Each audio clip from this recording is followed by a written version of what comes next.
University of Victoria, majoring in theater, and then started at BCIT for journalism. Therefore, she joined broadcast media industry right after graduation. However, starting from 2009, she started working in the field of social media and has been very successful ever since. As an online community manager, Theodora is currently working with large organizations like BC Children's Hospital Foundation, MEC's The Big Wild, and the Asian Pacific Foundation. Now let's welcome Theodora on stage. Well, thank you for having me today, everybody. I have to be perfectly honest, I feel like a little bit of a small fish with these amazing stories and speakers, but maybe that's good because I'm still pretty early on in my own story, very close to where you guys are now and where you're about to be. I've put together a few slides for you, and I sometimes forget to hit next, so I'll just start there. So in 2005, I graduated from the University of Victoria in basically a field of practice that has been sort of going on for 2,500 years, which is acting, right? And theater, very far, or at least I thought from where I am now in the beginning. A year in, thought, wow, I need to get some technical skills. I need to do a little bit something more and actually get a job out there. So I went to BCIT, took the broadcast journalism program. I graduated from that in 2008 and got a job as a news director at a Bollywood radio station. Totally random, and did that for 2 years. It was fantastic.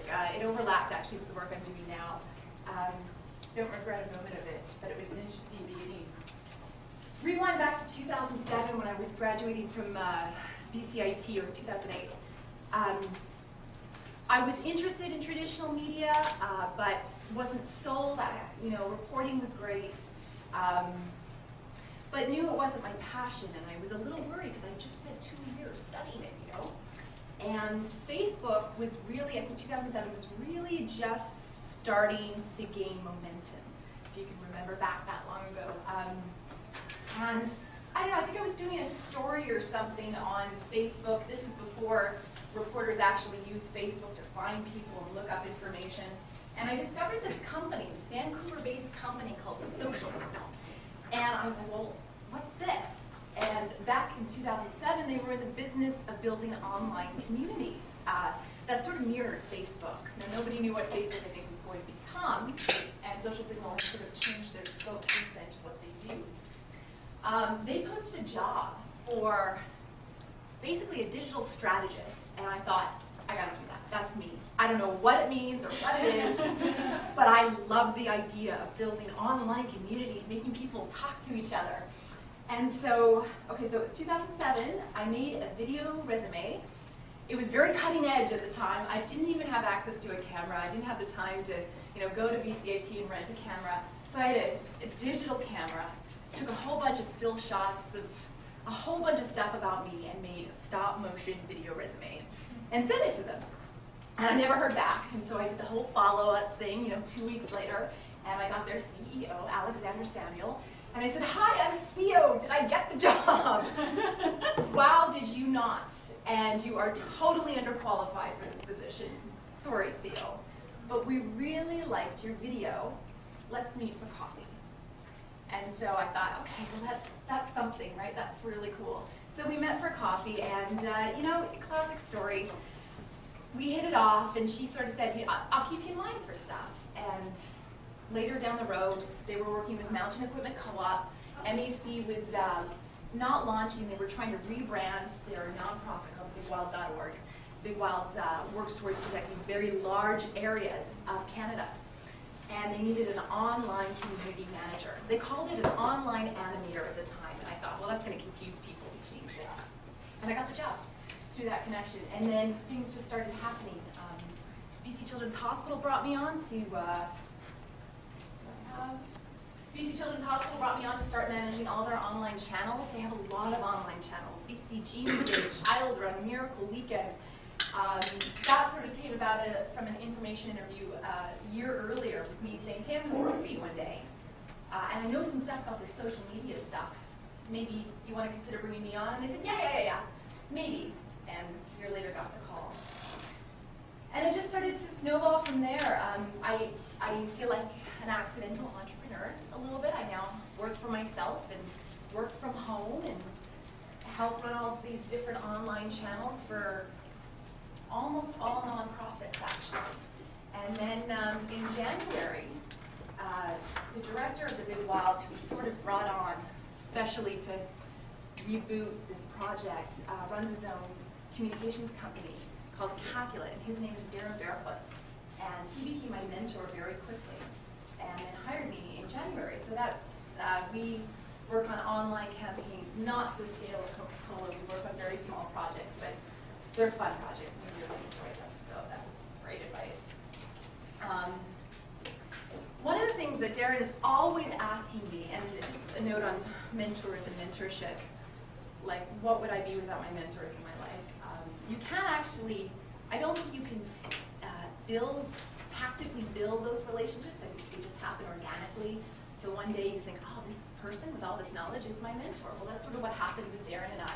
And he's always asking, Theo, what do you love about the web? Like today, or this week, or this year. What do you love about the web? Do you love a Coca-Cola viral video? Do you love a Volkswagen viral video?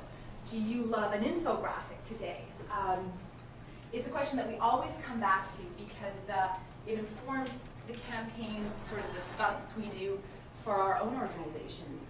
And then we turn it around and we go, okay, what does the web love this week, today, this month, this year? And it's a really important question to ask, I think, if you're going into business, if you're going to online media, no matter what. I sort of put together just a few points that I think the web loves lately. Infographics, data visualization. They're so cool. Oh, as a sort of someone with a journalism background, I think they're just the bomb. Basically taking large amounts of data, condensing it, and presenting it in a very efficient way, a visual way, an aesthetic way. They're easy to share. Online influencers and writers love them. You can send them, you can put them on Facebook, you can put them on your website. And they're getting more and more current. You know, people are pumping out infographics sometimes the day of. So when the earthquake happened on Friday, we saw all of these infographics coming out about the path of the tsunami or what to do in case of an emergency. It's a growing field. I think it's difficult to create an infographic. I don't think you can just be a designer or you can just be a journalist. You have to be prepared to use both sides of your brain because you're taking a lot of data and trying to present it in a very efficient and pretty way. The web loves Reddit. Reddit is so great. It's very geeky in a way, but it's basically, it's where I go to for a lot of information and news, and basically my online channel for telling me what's cool. And I think the web also loves sort of an extension of infographics, videos that inform, videos that share.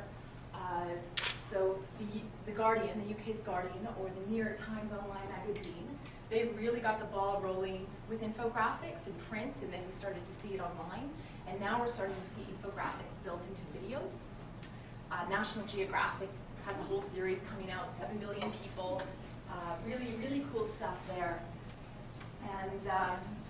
And a lot of online tools and functions. So I think when you come back to thinking, well, how can I work social media to help me? Think about just what you like. Like, what are you following? What are you bookmarking on the top of your page? You're probably going to notice that you're honing in on some very specific topics. And that's really key, I think. I don't think you can possibly know everything that's going out there, that you can know every video that's gone viral, every marketing case study out there, but you know what you like, and allow that to inform your own niche, your own interests. My interests are nonprofits, particularly around climate change and health too. So adult health, children's health, and encouraging those communities to do a better job of connecting with their own audience. So, and then just my last quote. You've all probably read it by Seth Godin.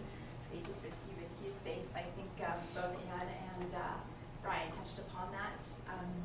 It's important, especially now where you're at, is think big and to take steps that maybe no one else has been down. I think there's a lot of pressure to be original. Don't worry so much about that. I copy people all the time, and I try and give them as much credit as possible. You know, I see an idea, I'm like, that worked so well for them, I'm going to take it and use it for this. Really good example of that is the Johnny Cash project. It's a crowdsourcing project where I wish I had it right now. I can find it in a bit. It's a crowdsourcing project where some developers came together and said, we want to reconstruct a Johnny Cash music video and have it done by you, by the public, by anonymous.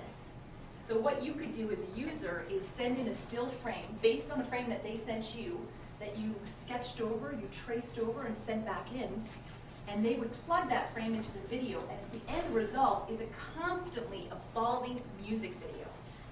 It's still changing. It's been going for a year now, and when you hit on it and you play to watch that video, the music is the same, but the frames are constantly being updated and changed, and you have this wonderful video mosaic. So I'm totally ripping that idea off with another organization I'm working with. They have a very popular musical spokesperson, and we're going to do something along the same lines. It won't be exactly the same. You know, the functionality has already changed and updated over the last year. We'll do some different things, but I stopped stressing about the originality factor a long time ago. I know what it's like to be where you're at, sort of on this precipice of, oh my God, what am I going to do with my life, and how am I going to stand out, and how am I going to be original, and there just seems to be this running theme, like, it's the small steps that you take to make the big splash. It's the small things you think about, and originality will come